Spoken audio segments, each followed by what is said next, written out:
আসসালামু আলাইকুম ওয়া রাহমাতুল্লাহি ওয়া বারাকাতুহু। সম্মানিত ভাই বন্ধুরা, আপনারা যেখানে দেখছেন এবং শুনছেন আপনাদেরকে অসংখ্য ধন্যবাদ।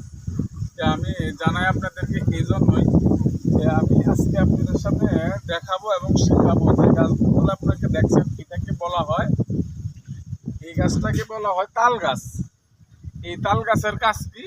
এই তাল গাছের কাজ হচ্ছে এমন কাজ যে আপনি স্বপ্নেও ধারণা করতে পারবেন না।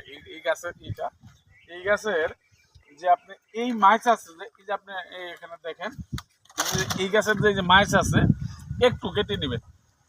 এই গাছের এই মাছটা একটু কেটে নেবেন। নেওয়ার পরে আপনি সূরা আম্বিয়া তেলাওয়াত করবেন।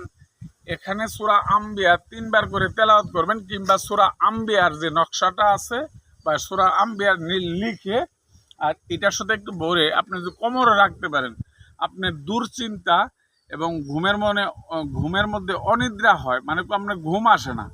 আপনি যদি সূরা আম্বিয়া এটার সামনের যে মাছটা আছে এটা যদি আপনি করতে পারেন, আপনার সুন্দর পরিবেশে ঘুম আসবে। আপনার মস্তিষ্ক কল্প সমস্ত আল্লাহ তাআলা হেফাজত করিয়া আপনার সুনিদ্রার ব্যবস্থা করে দিবে।